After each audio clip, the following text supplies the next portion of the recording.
Ladies and gentlemen, officially, it's my honor to welcome you to the Apartheid Museum. This is a very big day for us because often we don't talk about this particular history that we are talking about today. Frontline states and the solidarity that they showed us in South Africa. And this can be a very political topic as well because of so much that is happening in South Africa with regards to our neighboring countries. So I would like us to start this conversation really with an open heart, an open mind, but also I want you to feel free to express whatever you feel should be expressed as part of this conversation. I don't want you to hold anything back. No one will be shut down or silenced. It's a conversation about the frontline states and how they assisted South Africa in our liberation struggle. To begin this very powerful conversation that we're about to have, I'd like to call poet Mayibuye to bless us with powerful opening words that will set the tone for our conversation. Mayibuye.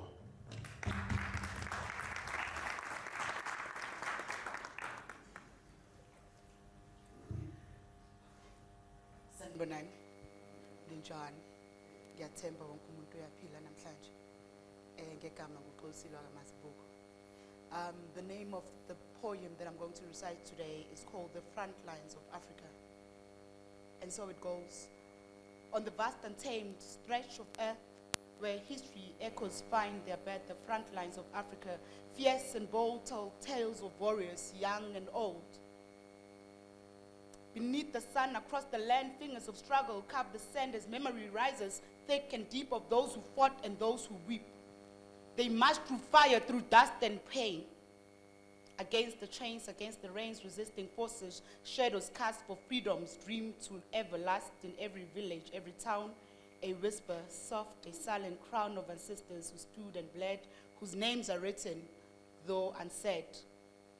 They bore the weight of colonized nights and with their courage seized the light, the front line, not just soil or stone, but a story of struggle, of flesh and bone, through revolution, through blooded fights, against the oppressor, through the sleepless night, they resisted and carved their place in the annals of time in strength and grace. Public history with pages torn, now reclaiming the lost, scorned for every forgotten soul who bled in the name of freedom, the name of truth is said. Memory's torch burns light so bright in the hearts of those who stand and fight. Africa, the front line, an enduring flame, a testament to resistance, a call by name. From the savannas of white to the coastal shore, the fight for justice forevermore. In every story told, in every song sung, the legacy of the front line lives, and we say forever young. Thank you.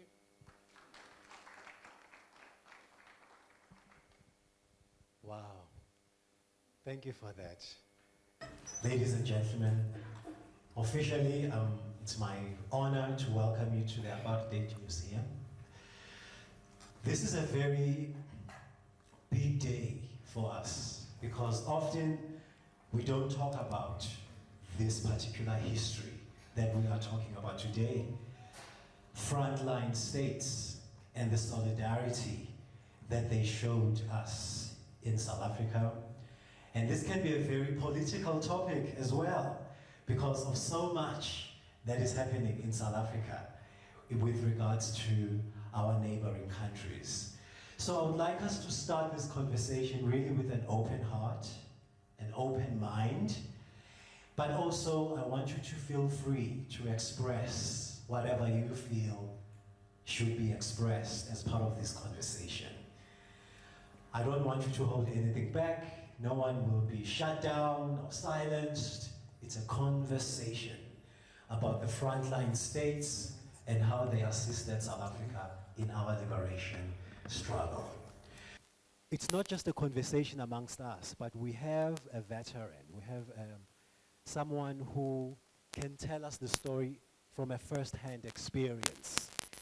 And I'm going to introduce my panelists who are going to be part of this conversation. I'm going to ask them to join me on stage.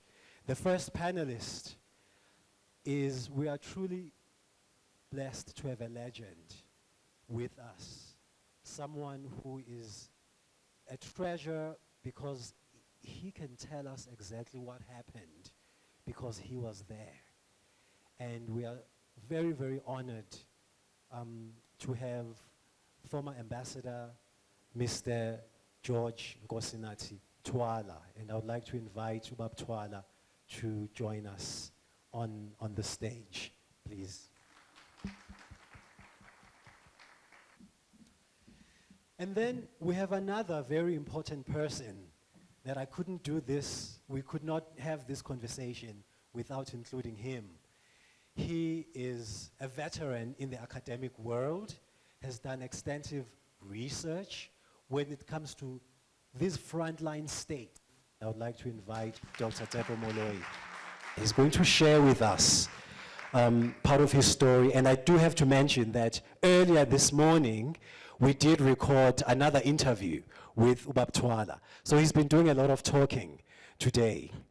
So he's well rehearsed now in telling that story. So let me sit down. But I think we wanted to start with you first. Yes. No, what we'll do is we'll start with Dr. Tsepo Moloi, because he's going to sort of set the academic research intellectual scene for this conversation, and then Ubab Twala will come in, giving us sort of like his personal account of this history. So I'm going to hand over to Dr. Tsepo Moloi. Thank you very much, Mdu. First, good morning, everyone, and thanks for coming to this discussion. So I've been asked to come and say something about liberation, struggle, memory, and frontline state. I think to preface my presentation, one should start by saying that there is a bit of work that has been done, and some people are still continuing to do, on the liberation history of South Africa, the role of frontline states in assisting not only South Africa but other countries, especially in Southern Africa, to gain their independence. And then there's a bit of work also on the memory, especially talking to people who lived in those frontline states and people who, for example, left South Africa into frontline states to seek refuge. One of the aspects that I don't think is coming out clearly when we're talking about liberation struggle and the role of frontline states is are the challenges that confronted nationalist leaders just after they had gained their independence.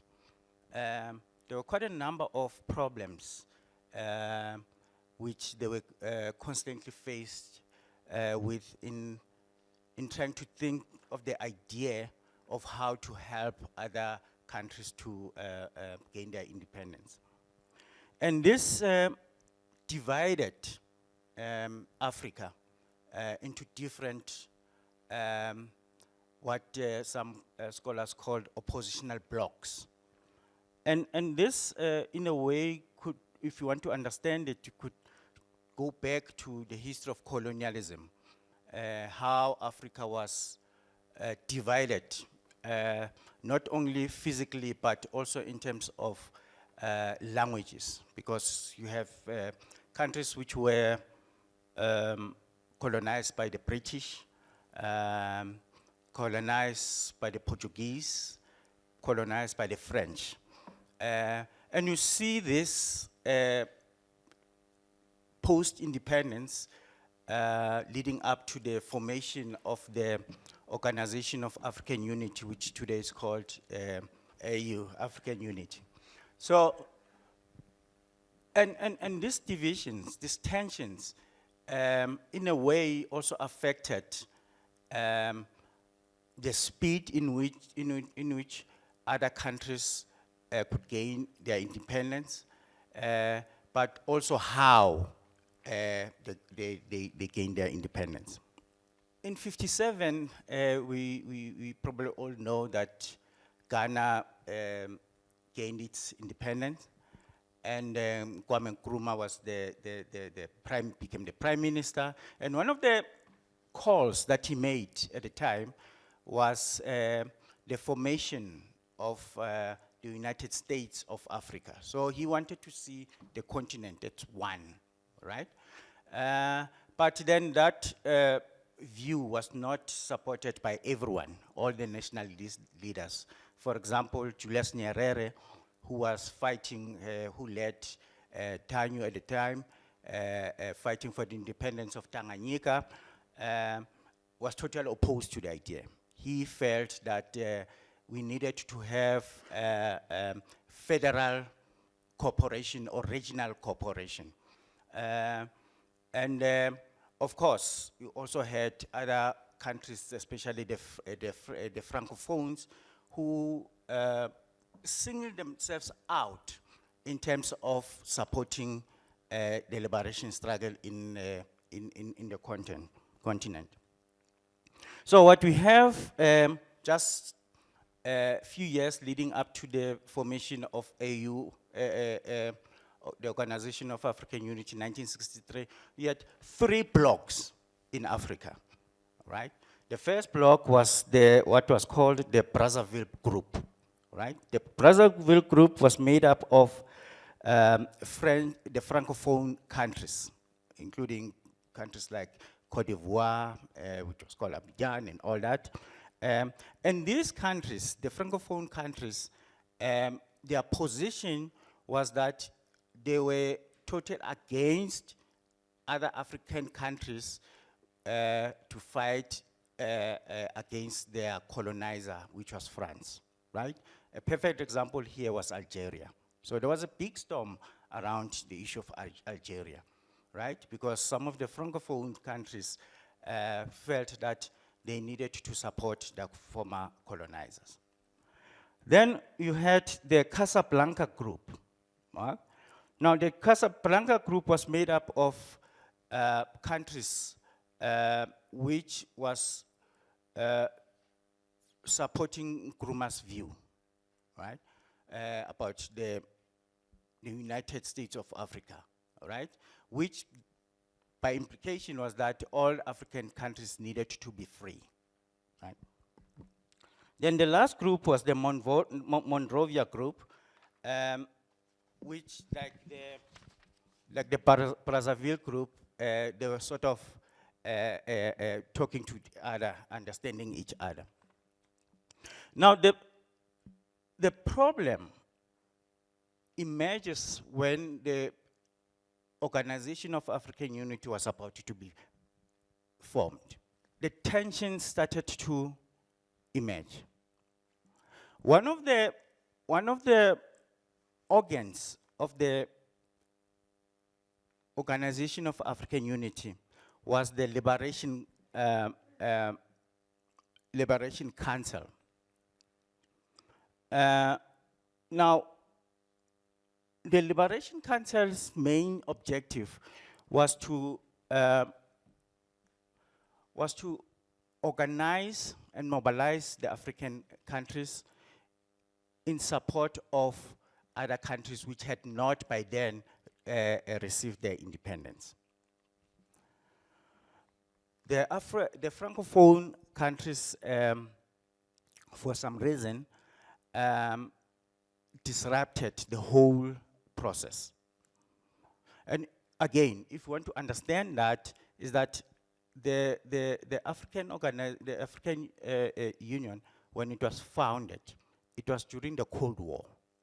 Now, the Cold War had split the world, not only countries in Africa, but the world into two, between those who supported the Western countries, i.e. capitalism, and those who supported the Eastern Bloc countries, i.e.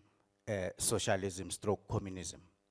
As I indicated, that the Francophone countries were more in favor of supporting their former colonizer, so they disrupted, I mean, they caused chaos within the Organization of African Unity. And that had an impact on how this organ that was established to make sure that there's liberation, particularly in Southern Africa. So they failed to, or refused rather, to pay their dues, annual prescriptions. They sometimes did not attend meetings, and that created a problem. However, despite all this, you had other countries which took a position that they were going to support the liberation struggle of these other countries. For example, I mean, Tanzania, the former Tanganyika, Zambia, which was led by President Kenneth Kaunda, right? And many others, of course. As a result of this, then we have this split, right? Now, when say, for example, in South Africa, in 1960, we have the Sharpeville massacre, and then a few days later, the government, the National Party, declares the state of emergency. Political activists are detained. Some are forced to flee the country. Then on the 8th of April, 1960, both the PAC, the Pan-Africanist Congress, and the African National Congress are banned. So that means they cannot no longer operate openly inside the country, right?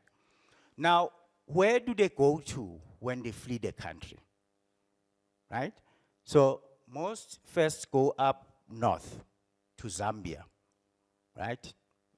Because Kenneth Kaunda supports this idea of liberation of all the countries within the continent.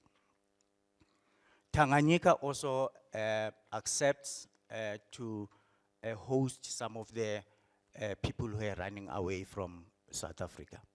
And from other countries, I mean, you had Mozambique at the time, Frelimo, fighting against the Portuguese. It's also have people who are running away from Mozambique up Zimbabwe, then Southern Rhodesia, people are running away, all right? So you have these few countries who are taking over in terms of hosting all these people who are moving up north. Now, in 76, so you have student uprising. I mean, 60, you have this, the banning, which is followed by, in South Africa, which is followed by very oppressive laws, right? And that, in a way, disrupted open political opposition, but some people continued to operate underground in terms of mobilizing, recruiting people to leave their country and form underground units. But in 76, after a 16-year period of no open agitation, then you have the eruption of student demonstrations. And not long thereafter, the government came down very hard on students and whoever was suspected of being part of that or having instigated the uprising. And masses of young people leave the country, right, to go into exile. First, they go into neighboring countries, of course, Swaziland, Botswana, and then Mozambique.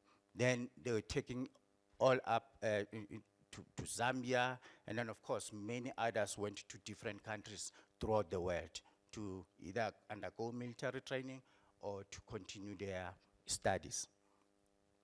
So in the 1970s, you have this mention of or the formalization of the frontline states and their resolve to participate and support the liberation struggle in Southern Africa.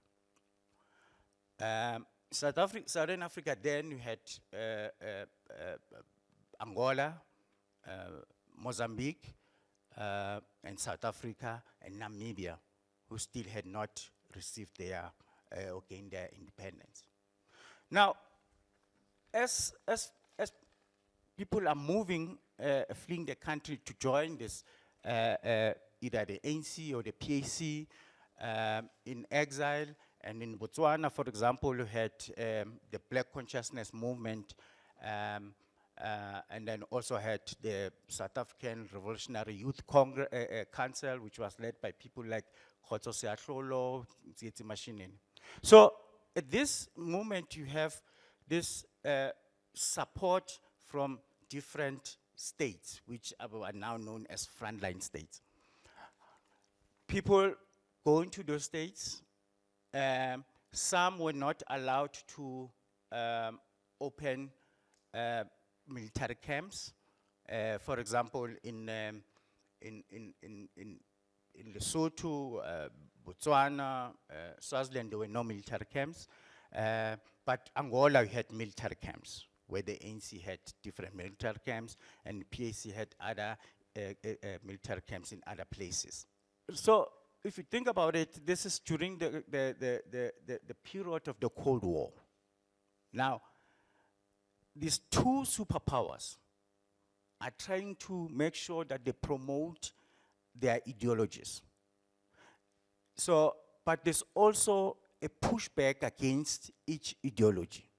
For example, those countries which supported the Western countries had to make sure that they defend and make sure that communism or communist ideas do not filter into their countries, right?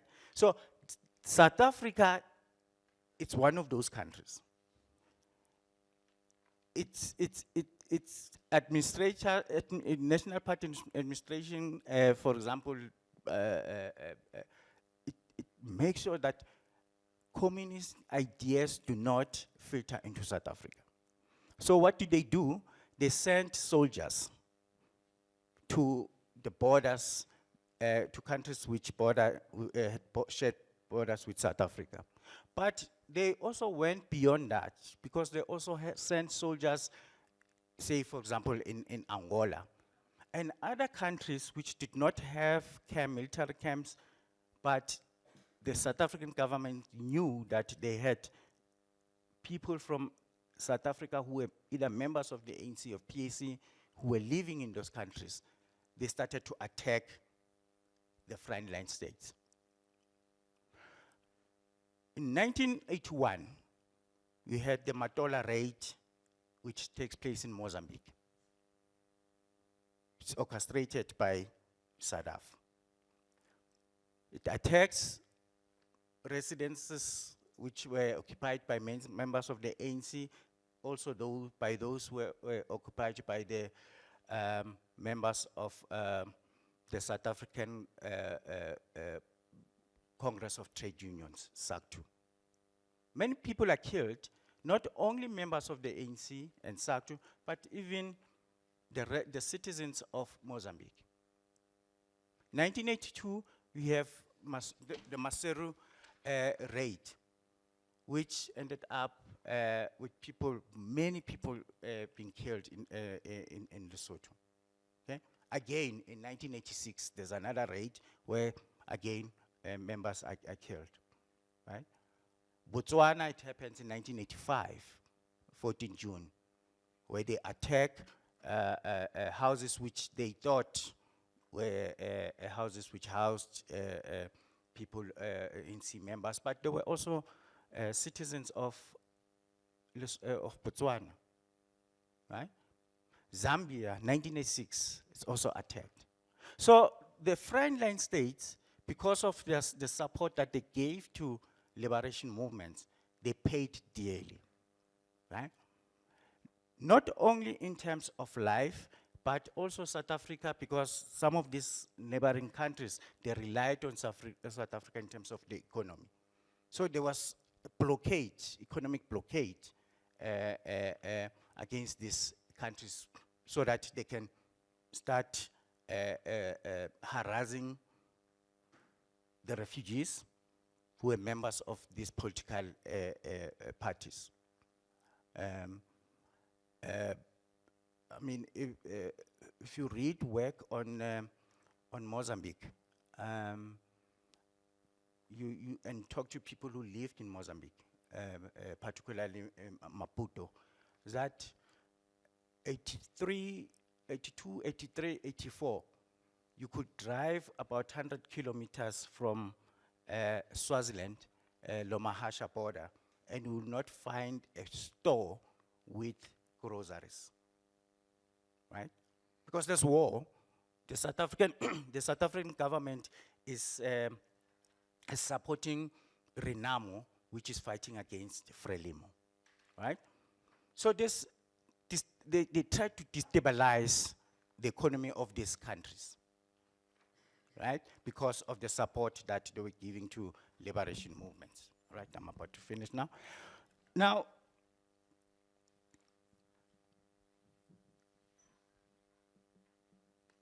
today, we have, unfortunately, I mean, and then this has to do with economies and all that, people who ask, I mean, why do we have so many people from neighboring countries, especially Mozambique, Zimbabwe, and so on, right? The penalties that they had to pay because of the support for the liberation struggle of both South Africa, Namibia, and Mozambique, and so on. Thank you. Thank you, Dr. Moloi, for setting the scene and for sort of giving us that overview. And that last question, that last comment, it does make sense. It's a problematic issue, so there's no straightforward answer to why we have so many African people from other countries in South Africa and how we should feel about it. Because people feel all sorts of things about this topic. But thank you for raising that. This project, Beyond Mayibuye, is sponsored by UNESCO, and it's part of a partnership that we have with UNESCO and an organization called JAVET UP. So it's a partnership that we have that has made this possible. Before I hand over to His Excellency, Mr. Twala, I just wanted to invite Buleng Plessy, who's representing JAVET, one of our partners that I've mentioned, JAVET UP, just to say a few words about the importance of this partnership and this event. Just for a few minutes, and then I'll hand over to His Excellency. So, Ms. Buleng.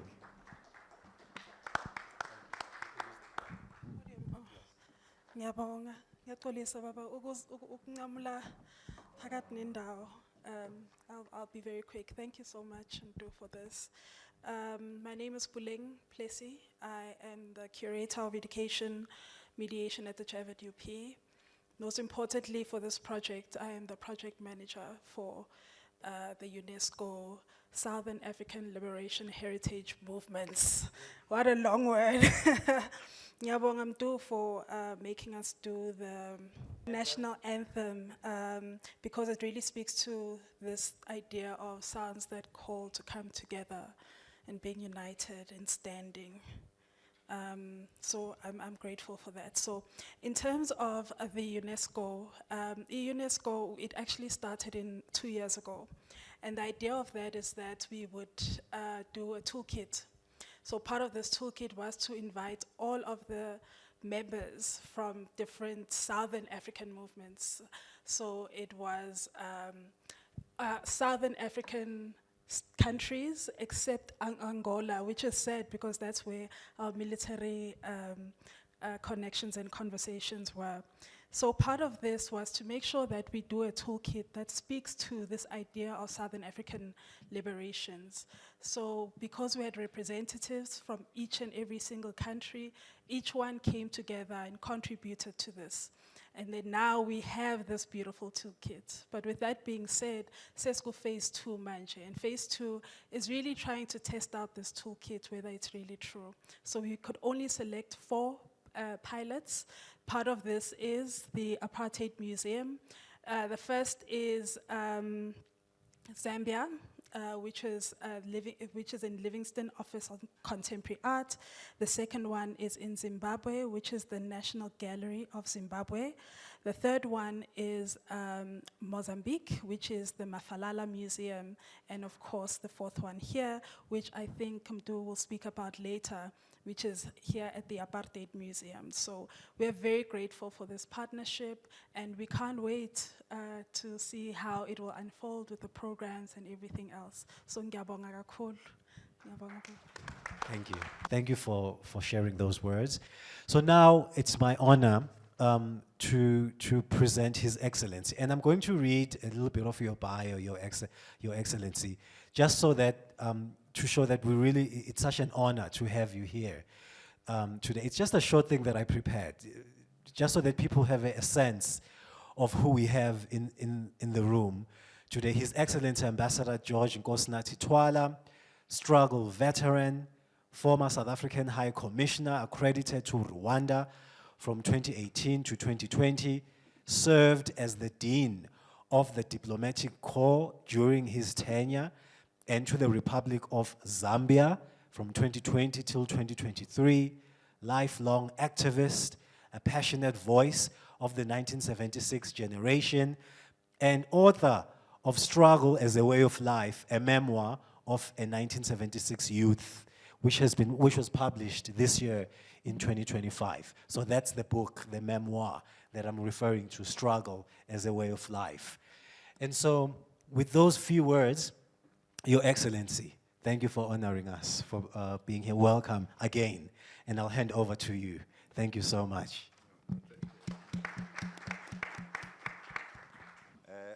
I will start off and say good afternoon to everybody. I should first and foremost thank you, Mdu, for inviting me to this occasion. And I would wish to acknowledge also Pule in thanking the organizers for inviting me to participate in this important event that is giving birth to a new national and regional project that explores the enduring historical connections between South Africa and Southern Africa as a region. The decision by the museum, the Apartheid Museum, to launch this project demonstrates the value that they attach to the creation and preservation of historical knowledge, especially the kind that is not readily available in our schools, in literature, and even in our museums. I would therefore like to commend the museum for this initiative, which I know will contribute to the sum total of the South African history. I've decided to title my address, Living the Struggle, Personal Reflections and Remembering the Frontline States. And in doing that, I thought I would share my thoughts around three themes that I think are relevant to the project we are launching and to the celebration that we continue to mark as part of our commemoration of our heritage. The first is the importance of values and standards in shaping the course, direction, and even fate of any struggle. The second theme will be the role of the individual in broader processes of social and historical change. And finally, The third one being the eternal value of building solidarity with other countries and organizations that are committed to the pursuit and realization of humanity's moral role and value. Let me offer some detailed comments on each of these themes using my own personal experience as an active participant in some of the organizations and historical events that have shaped the course of South African history. Let me take off with the importance of values and standards that shape the course and direction of any struggle, the fate of any struggle. Like many other South Africans, I was born under apartheid and I grew up in Soweto. I did not have to wait much long before I realized the limits that have been placed on what I could choose or do by a system that was ruthless in its response to those who dare to challenge its unjust laws. Where I could go, where I could live, where I could play and who I could love, the schools I could attend, or the shops or hospitals I could enter, were choices which I quickly learned were defined by my ascribed status as a native. Native was better. I don't want to use the other word. Some of us would forget it. It starts with a K. Those who governed me at school, at national level rather, were leaders I never was afforded the chance to elect or to choose.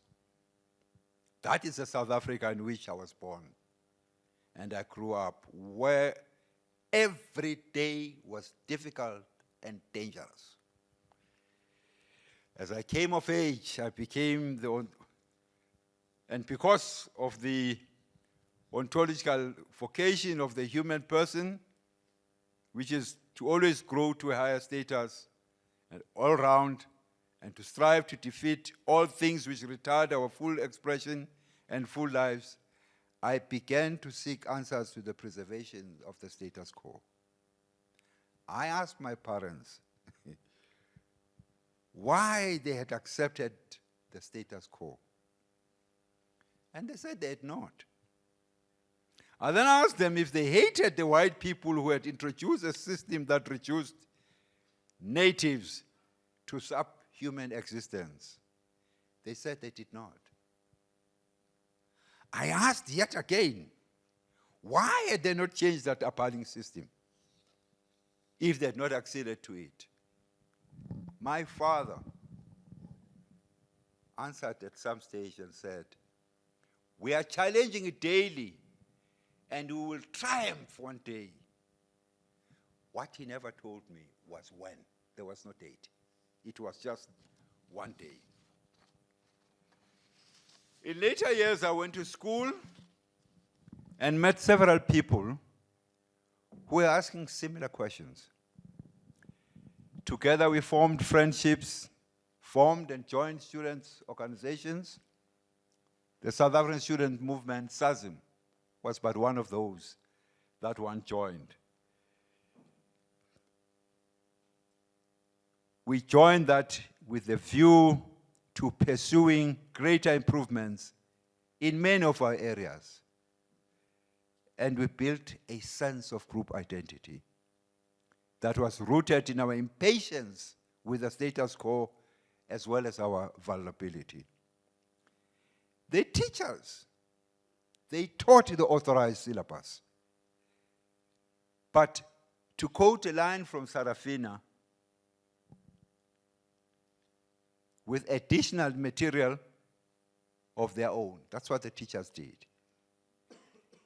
But to quote that Sarafina thing, it said, tomorrow will be better than today.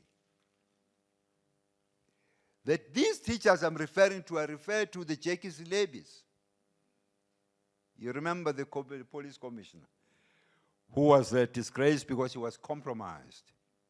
Curtis Nkondo, the Fanyana Masbukos of this world, and countless others who come to mind, who gave us the energy and helped build both our individual and collective confidence. They did not simply teach the facts. They related the education we were learning to our conditions and realities. That is how June 16, 1976 eventually happened. And that is how I became part of those who were charged with sedition in the infamous Soweto 11 trial. Later, I joined, as did many other young people, the African National Congress, where I met more heads from within the organization. Not long after I had left South Africa for exile, as a dedicated cadre of the ANC, I landed in Botswana, in Zambia, in Tanzania, and few other countries. There were other countries that some of our people stayed in, but our experiences were generally the same. Because in those countries, we came into contact with leaders of the struggle who nurtured young ones, actively listened to what we had to say, and made decisions based on the received input of everyone, and in that way responded to the injustices that life constantly threw at us with optimism and perspective,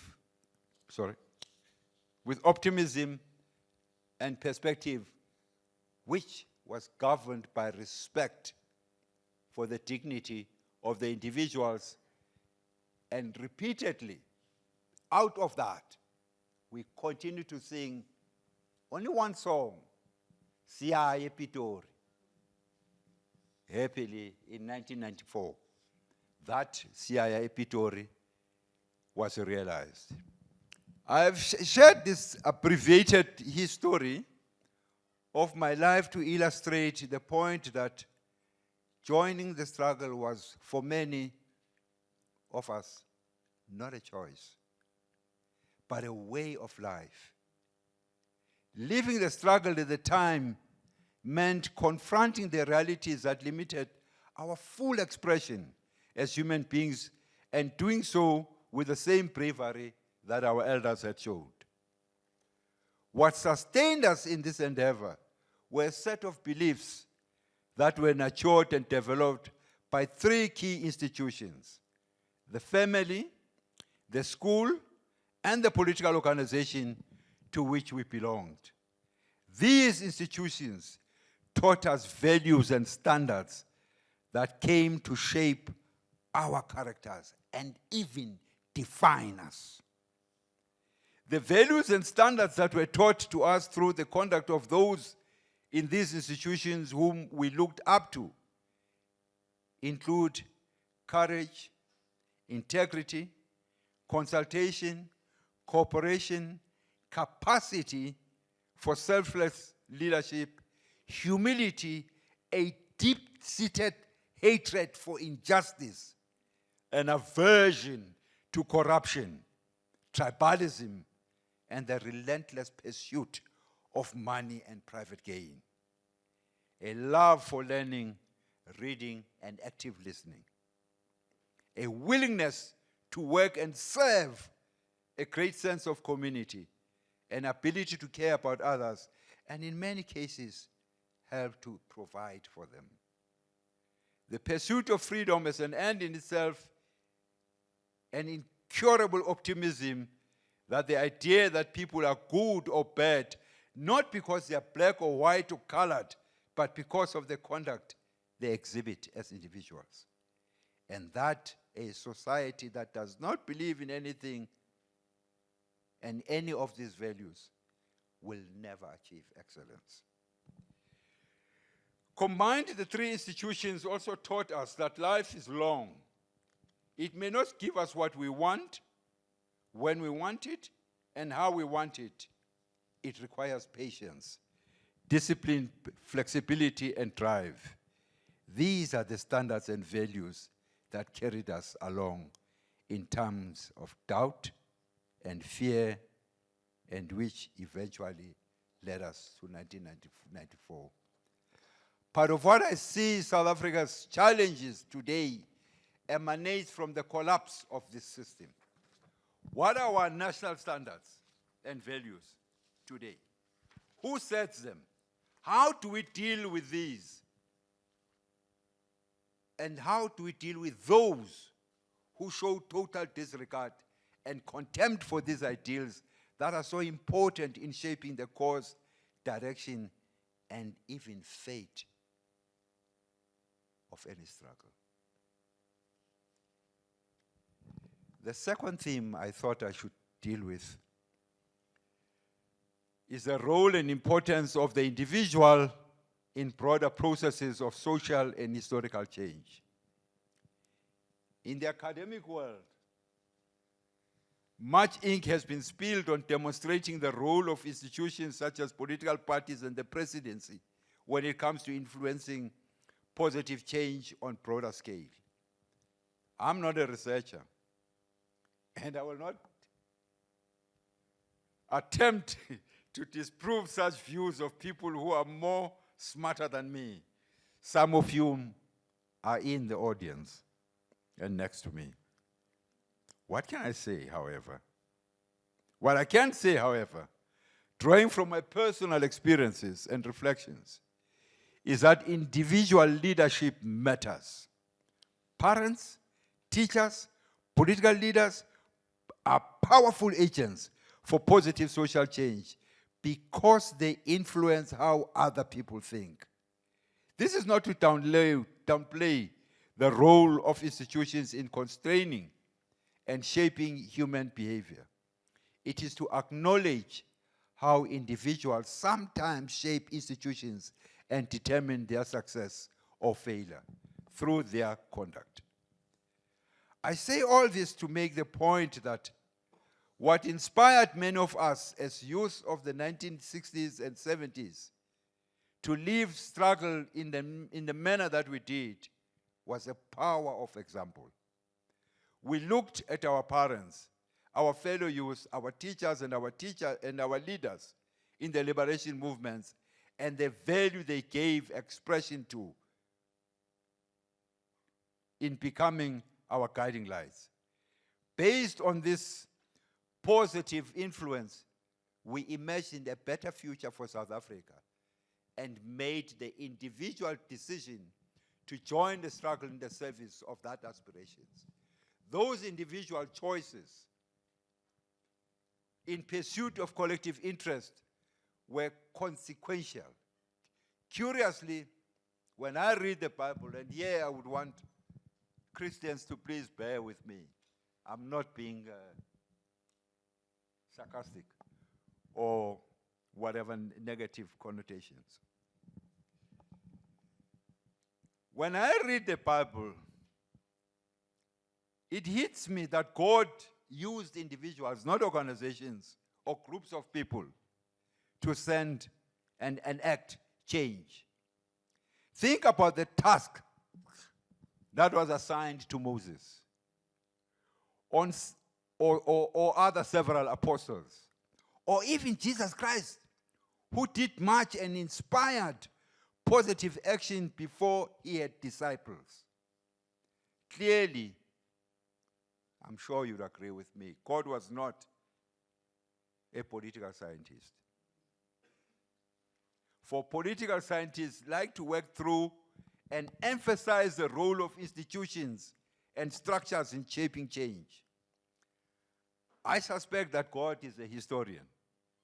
It is as if God recognized how much change an individual can sometimes enact when they are not held back by organizational constraints or groups of people. The point is that individual actions or choices matter greatly and can sometimes affect the course of history. In February 1990, Then President de Klerk announced the unconditional release of Mandela, the unbanning of the ANC, etc., etc. And that's how we started the open-ended talks. I sometimes wonder, what would have happened if he had subjected his decisions on all three major issues to a popular vote among whites, generally, and the rank and file of the Nationalist Party? What if Mandela had said, I'm just an individual, and you will negotiate my release from prison and leave the others to sort themselves out? What would have happened if Buthelezi, yes, had refused to take part in 1994 and stood by that position? I raise these questions to show that, much like the individual leaders I've highlighted above, I took the individual decisions that many individuals before me did to fight for a free South Africa, even in the face of hardships and suffering. I did this because I believed, as did many others, that individuals can accelerate the pace of change and even after the direction of a country's trajectory. I look at the audience today and I'm encouraged by the keenness to imagine a better South Africa that I see on some of your faces. I see students and learners. If you have not done so already, I hope you will, after this event, give careful considerations to thoughts about what you want to go in life's journey, and how you will, along the way, make the most valuable contribution to enhancing the lives of others. Think about your development as a person in all aspects. By this, I do not mean thinking about how much money you will make or accumulate. There are too many rich people now who do not mind living while they are surrounded by those who live in squalor and wretchedness. I sometimes wonder how such people sleep at night. I mean, thinking about the things that really matter to you in life, the deep passions or inner drivers, the aspirations or the callings that will motivate you in a life ahead, the aptitudes you have, and how to give them the best expression, and the weaknesses you have and how to overcome or at least manage them. Ask yourselves, what do you think needs to be done to ultimately satisfy yourself that you've had a good life? How can you make greatest difference in the areas that matter most to you? How can you best use your time in school or organization where you are currently at to prepare yourself for life and career ahead or beyond? Consider the deep purposes of your life and how and when you will give best expression to them. The value of building solidarity with other countries and organizations committed to the pursuit and realization of humanity's human value is the most important thing that I think we ought to dedicate ourselves to. One of the reasons that explain why South Africa achieved its freedom is the enormous support that was received from the frontline states, such as Zambia, Botswana, Tanzania, Mozambique, Angola, and others that had gained their independence from colonial rule much earlier than we did. For a period of over 30 years, these countries served as a base for our liberation movements and also as a home away from home of many of our leaders, such as O.R. Bombeki, etc., etc., etc. Why did these frontline states extend this solidarity to South Africa? Those who offered shelter to our liberation movement and helped South Africa attain its freedom did not do so out of expectations of rewards or benefits in the form of reparations or development aid once the country was free. They did so at some cost to themselves and their country's economies. In the case of Tanzania, President Julius Nyerere donated vast strips of land, where in Morogoro, it's called Mazimbu and Dakawa. That's where Solomon Mahlangu Freedom College was established. And Solomon Mahlangu Freedom College became a model.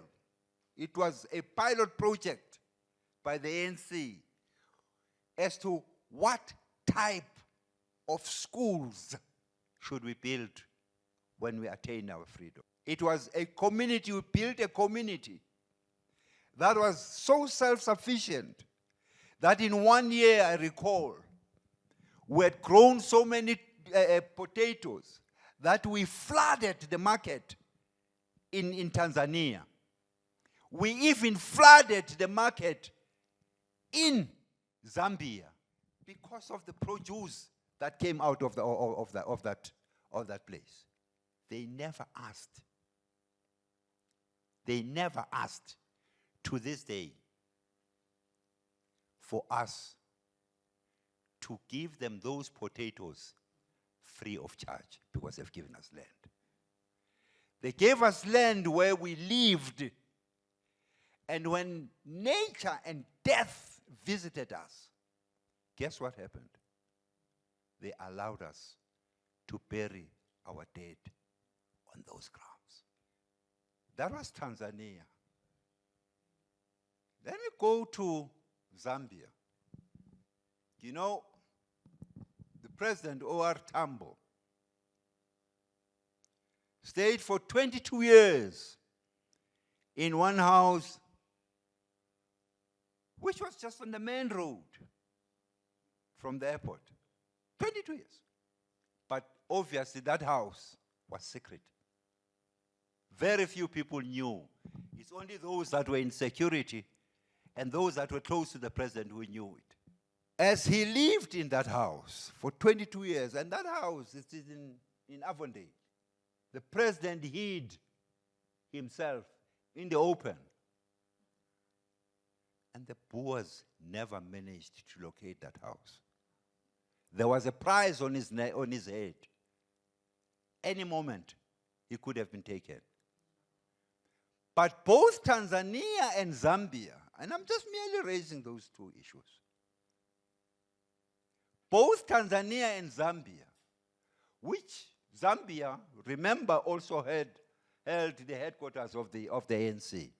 Both these countries still went out and upped their security services to ensure that they do not only defend their own people against aggression by South Africa, but also defended us. Defended us under their flag and ensured that today, the 4th of October, I can sit here and have a chat with you. I'm speaking of the sufferings because there were aerial raids that were threatened at one time or the other. And guess what Kaunda did? There were instances when there was a threat of bombing, coming in, aerial bombing. Kaunda would take OR and say, my brother, come and live with me here at State House. You'll be better protected here. Yes, the country will be protected, but you will be better protected within these premises. That is the amount of solidarity, support that some of these countries laid out to protect us. I will not go into Angola, which it too availed its premises, its lands, for us to undergo military training and even receive some of our arms, which had to be smuggled throughout until they arrived in South Africa. Those arms that bombed Fort Rekerhoogte did not come from the Boers. They came all the way from miles and millions of miles and miles away to actually be used for the utilization of this. So this is the nature of the struggle and the support that I'm referring to in relation to the role that may have been played by these frontline states countries.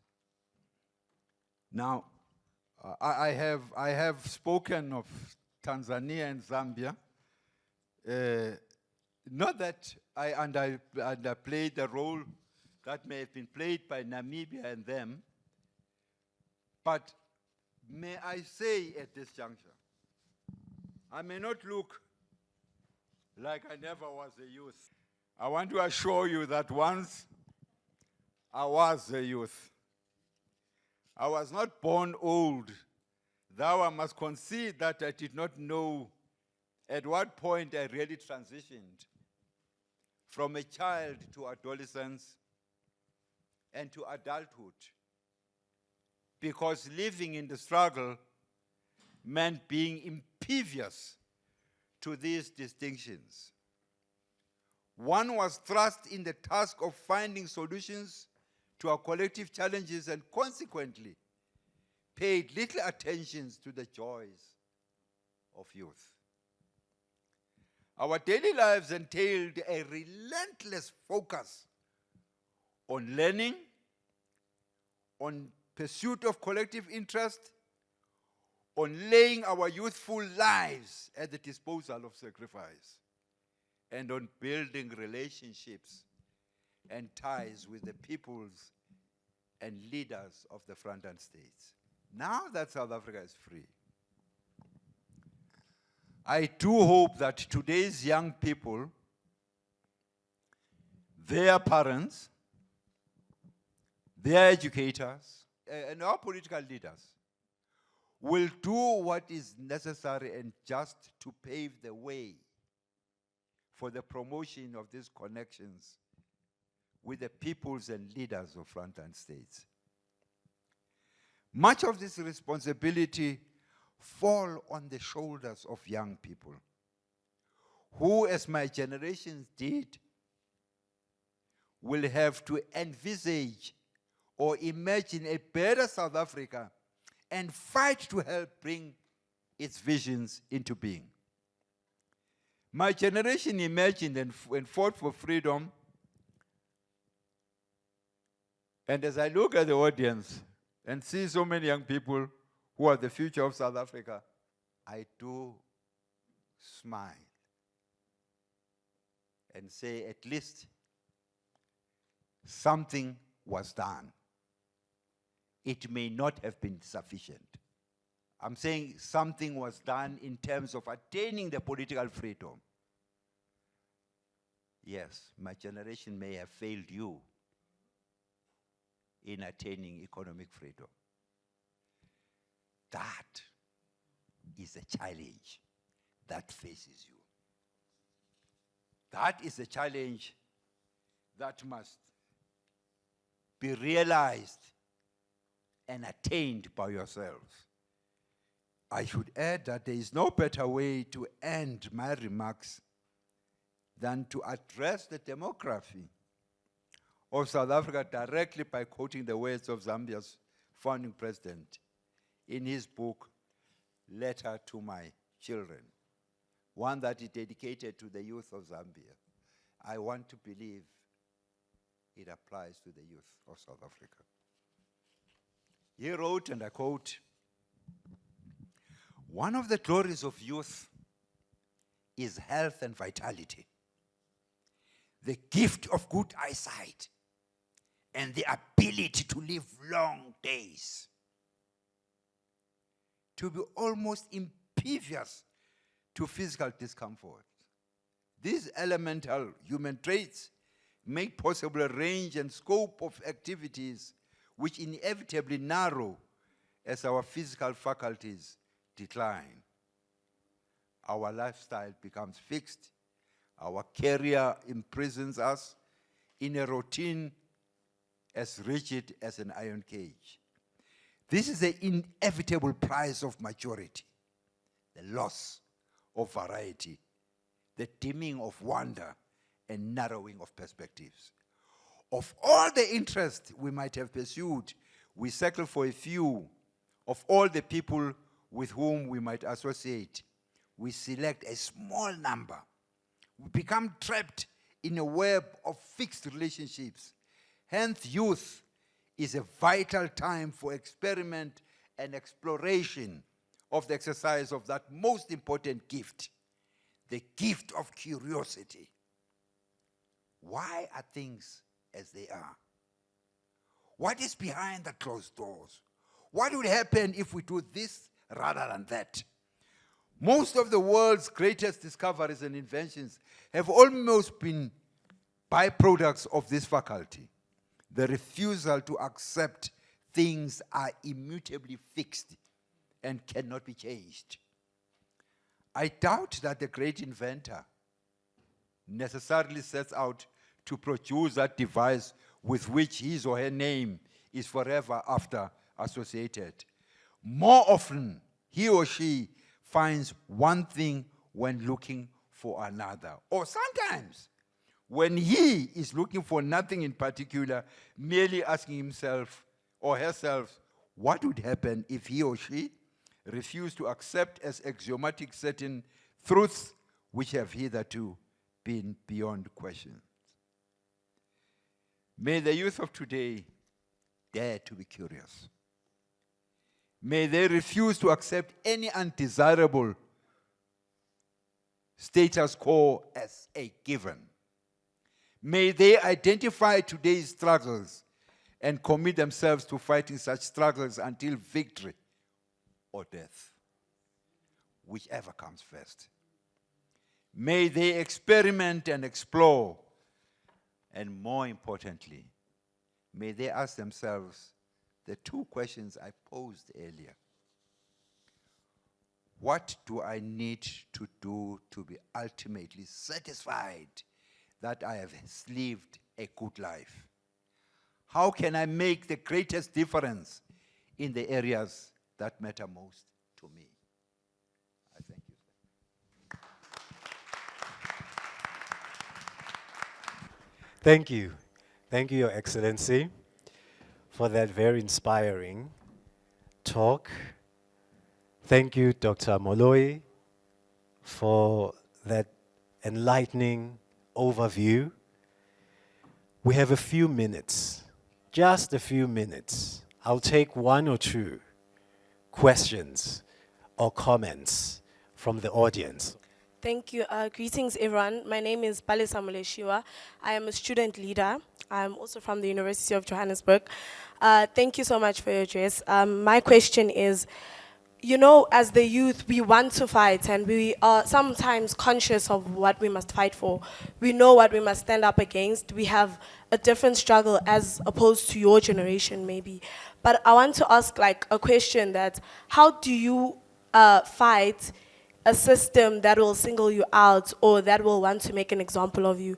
Because even though as an individual you might have a mission or a generational mission to deliver, the system will always make sure that it singles you out, and the organization in which you probably are from will also get scared to act more than you acted. So I wanted to ask, as your generation attained liberation, can I ask, how do we as a generation fight against the injustices of our generation that we're falling, be it fees must fall or whatever the case is? Because we fought fees must fall. Okay, not me per se, but a generation before me fought fees must fall. But now we're going back to that argument of fee increments, and no one is saying anything because they're scared of victimization. So I want to know, how did you overcome victimization even when you went to other countries or like front lines?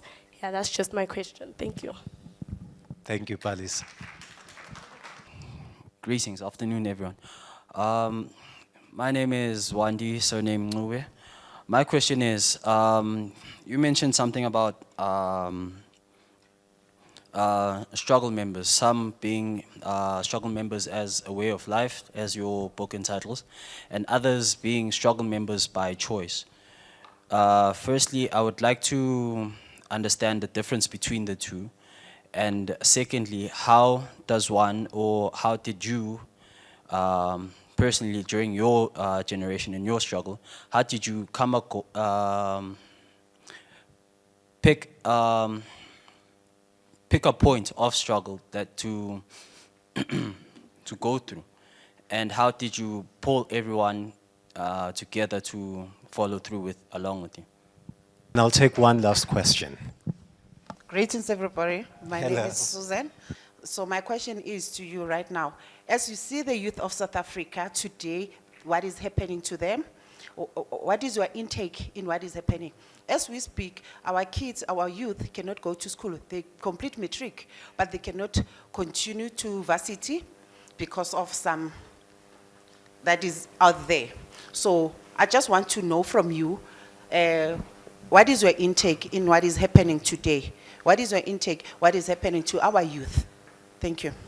Greetings to you all again. My name is Tulisile Mbata. And my question for today is, seeing the struggle and the liberation of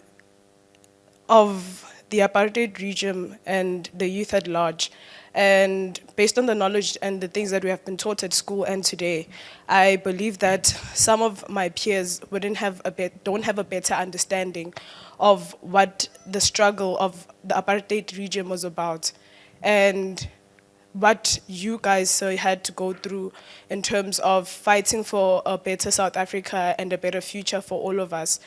How do we teach outside of the repeated stories? Like, how can we show the youth like a better view of what the struggle is about? Because based on the things that I've been doing lately and learning more about apartheid and what it has and the struggle that you guys have faced, I don't feel like my peers have a better understanding of what it really took. The appreciation of education, having access to education, having access to free will, having access to do what you want at your own pace and own time, and go to places that some people before us weren't allowed to go through. So what other ways can you guys implement to preach the story and the history and have us have a better understanding and to truly understand the struggle and everything that you went through? I don't know if I'm making sense. The first question, I can't remember the lady who was here who spoke of Palisa, who says how to avoid being targeted as an individual.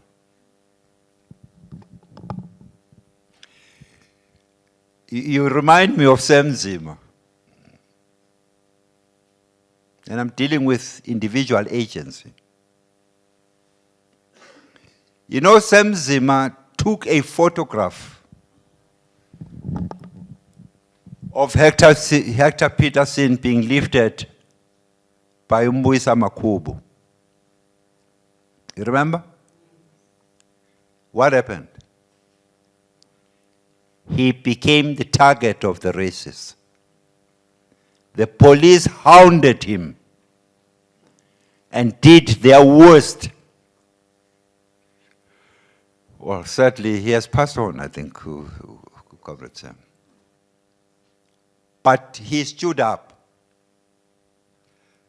I did say I didn't want to be blasphemous. You know, Jesus Christ found some guys doing roaring business in church. Hey, he moved them. He, as an individual, took a decision to deal with them. Yeah. I'm not sure that Pharaoh went for him, did he? He did not. No? He left him. But I'm saying that it is individuals who are confronted, which is what happened in our time. We were confronted For argument's sake, if we deal with June 16, the events leading up to June 16, there was a collective problem that confronted us. It was Afrikaans as a medium of instruction. At Musi High, where I was, we were kosher. We were being taught in English. Skanantwana, in Elise Varvar, it was Afrikaans. Maurice, I think it was still English too. Now, but because of his solidarity, something that was infused perhaps by the generation before us, we're able to come up and confront it collectively as one. All of us were targeted. All of us.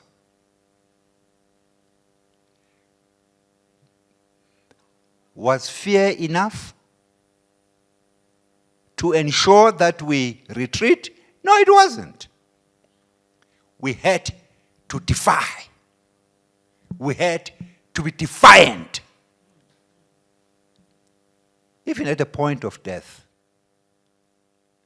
Now, I may not be able to answer your question to say, go out and agitate others. But why would other people feel, ena hasiaka, kia hauli one, when this is a collective issue? You know the fees must fall campaign. I loved it. I loved it and I supported it because for the first time, students stood together and fought. And it became victorious. The sad part of it, only one guy was arrested. Mcebis was arrested for the banning of the library. And I guess also the banning of the police van, or something akin to that. Why should violence be part of the thing? Because it spoils everything. And now that he has been targeted, what has happened? Everybody else has stood back. But if as a unit, if as a collective, if as a community of young people stand up,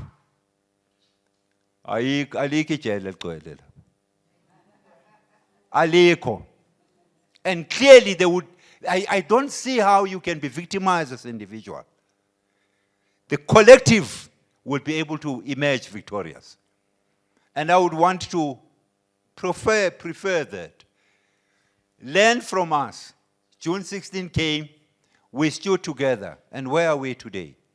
In a much better place. Albeit that there are those that we lost on the way. But I want you to appreciate that they did not die in vain. You owe it to them to stand together, change this country.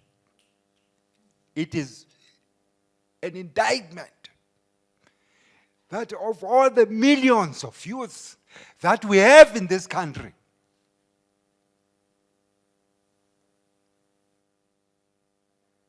I don't see you in parliament. I don't see you in government. I don't see you in cabinet. You want to be represented by me. What do I know about the future of tomorrow? I will not be there. You would be there. Can you please stand up and take over the cudgels? Labo Koko, Labo Mkulu, including me, will not be there in your future. I've got a cell phone, I know two things. To send a WhatsApp message and receive a call. And you still want me to be the one who creates laws for you to live on tomorrow. Stand up, man. Use art, use technology, use everything to ensure that in your chair,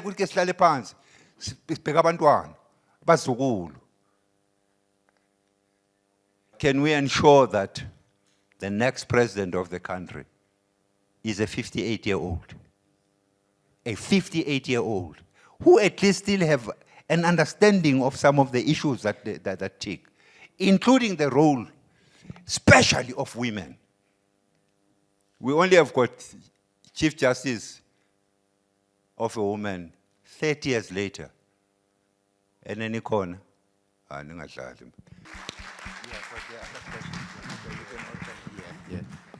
Thank you very much for the interesting questions. Just to add on what Obamba just said, I mean, every authority, I mean, no one wants to be challenged. They will always react heavy-handedly. So my thinking when you were raising this question is that had South Africans who were oppressed all decided that we're not going to stand up against this oppressive system because we're going to be singled out, I don't think we'll be here today.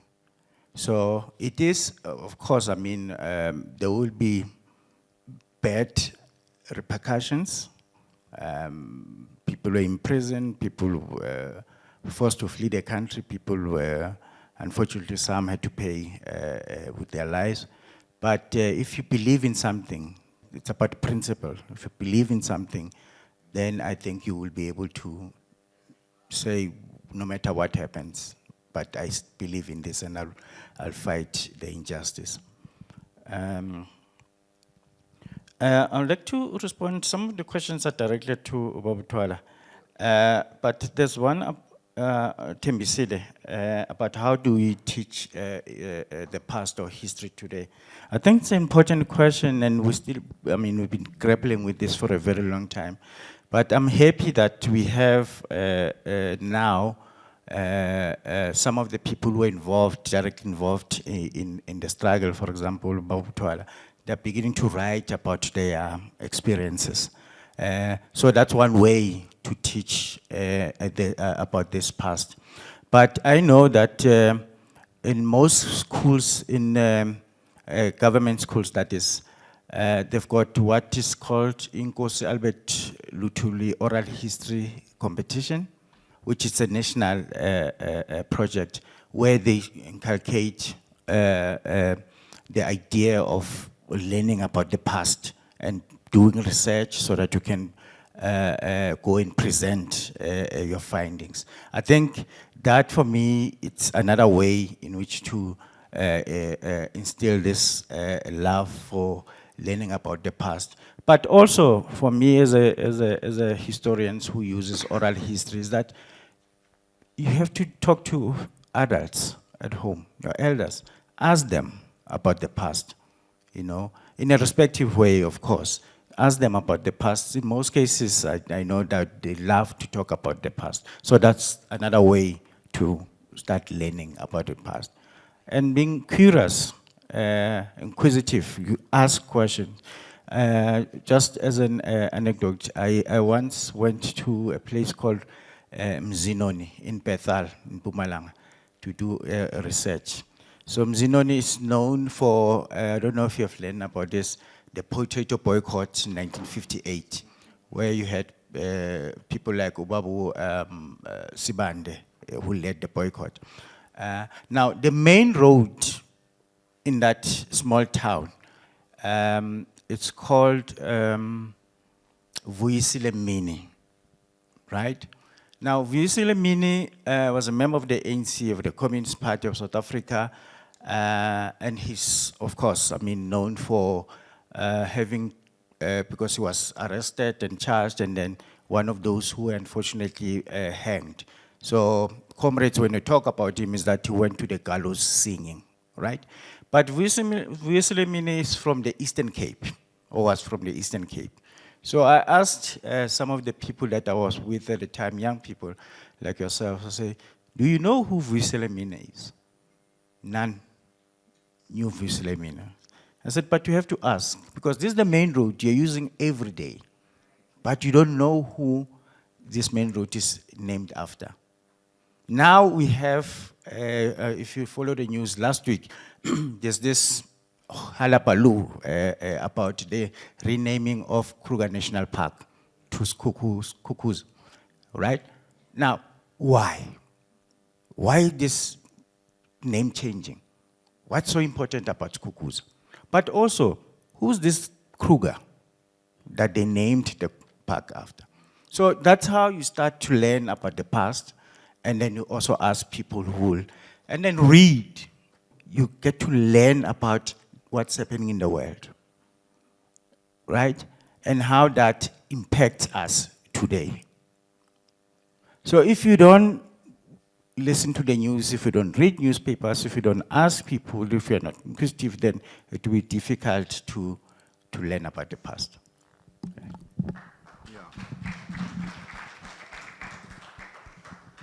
Yeah, thanks, Doc. You know, we spoke about curiosity. Ask, question. And that's the pleasure of being youth. I then begin to have a difficulty to actually explain if a person says he doesn't quite understand what the struggle is. I don't know how to handle that question. Because your existence in the main is a struggle on its own. We all tend to struggle to achieve a particular level. If you are happy that uhlale zola and you don't see anything wrong with somebody staying in Sentin. You know, I visited some guy, some friend of mine the other day. I knew him. So I went to visit him. I went into a lift. I went into a lift, you know the door like that one? Yakupugi lift. Yafiga, I'm escorted by security guard, who is black. Well, he was not Zimbabwean. So the lift goes up, it arrives on the floor, it opens. When it opens into the friend I was visiting. Bogu magic for me. That was magic, you know. I thought I'm going to go into a lift, arrive, then walk, then go and knock at number what. No. I went into a lift, went up, it arrives, opens, there he was standing. It delivered me into his house. Yes, indeed. Nkulele Rockville. But I think there's something wrong. If this is personal. If it be that does not ring something into me, ukuthi muse mina mefeyila man. Kusho ukuthi mina ngisahlala emkhukhwini yabona. Whilst this guy has moved on. That is struggle. I would love to stay in that place too. But why should I stay in a place? Well, it is a security estate of some sort. And all that. You know, there are all these roadblocks just to ensure that you can enter that house. It's wrong that we should have that. Yes, I still walk around here and I drive. I'm not hijacked. Why am I hijacked? That's part of the struggle. By somebody else who thinks. This guy, it's not value. It's better with him than with him. That's a struggle. Those who are quite content, couldn't be bothered, see nothing wrong, and they're happy.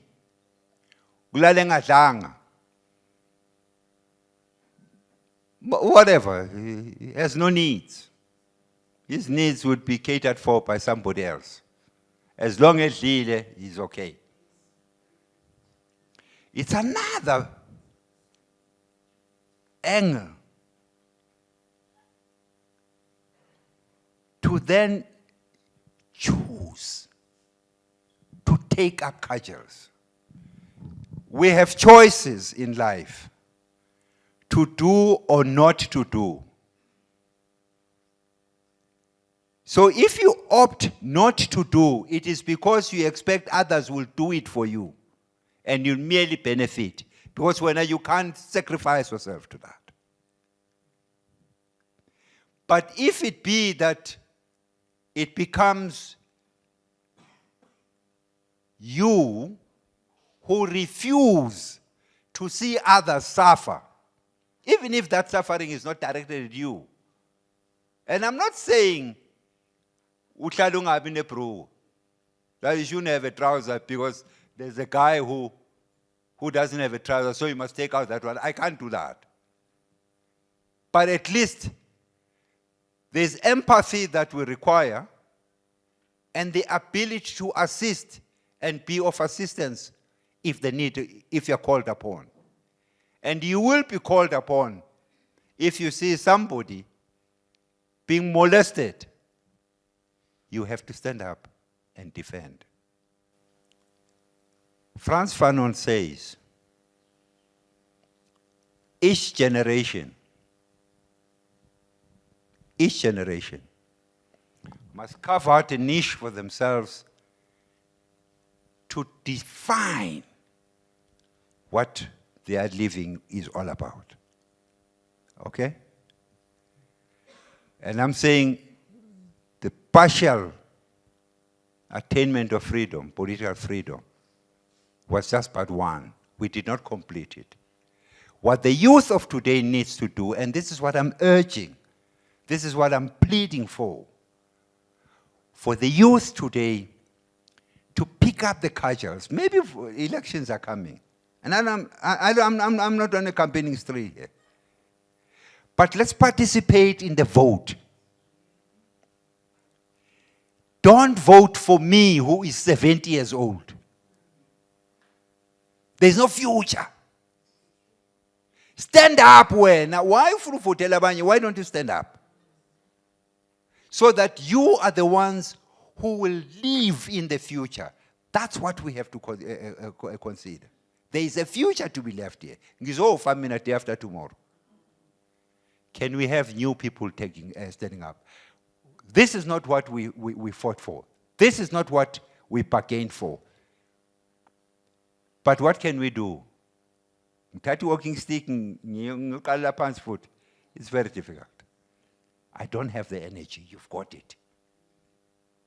Remember Counter's letter to you as a youth. Yeah, you got it. Thank you. Thank you. Thank you, everyone, for your attention and for those thought-provoking questions. I think the best way for us to conclude, I would like to invite our poet to bless us with a few more words in conclusion. Oli Mazibuko. Thank you. Sanibonani once again. Puti Baba Mduduzi ngithanda ukuthi ngithathe leli thuba ngithi ngiyabonga, and to everyone who attended. This was such a fruitful session and we learned a lot. Ngiyabonga. Inkondlo yami enye the fire that walks. They stood where silence dared not tread. Our borders lined with blood and lead, the front line states with iron will. Held memory high and stood, they fled the flames when hope ran dry. Raised fallen flags beneath the sky when nations turned their gaze away. They sheltered freedom day by day. Zambia, Tanzania, Mozambique, each bore the scars, each had the speak of exile. Fighters, dreams unchained, lanes by justice, blood ordained. Oh, memory, you living drum. Your beats were stolen, voices come, you echoed through the mine and the field in every truth, past revealed, for liberation is not done. It rises with the morning sun and stone, song and dust and flames. The struggles leave in every name, so let the children's children know the price paid, so their lives may grow. Let history not turn away, this light once sparked never stray. And when we speak of those who gave, who broke the chain and left the cave, we end as we begin the way. Thank you.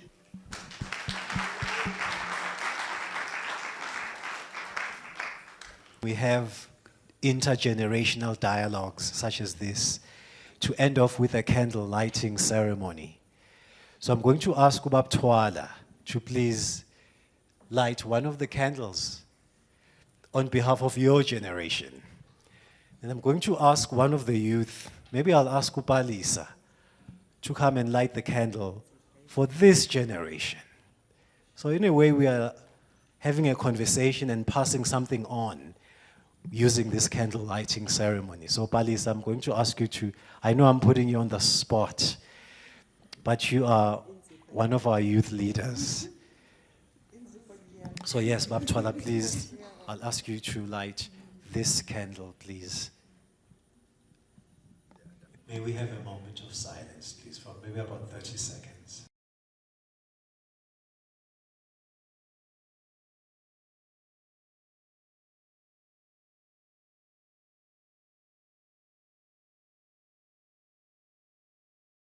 Thank you, thank you, thank you.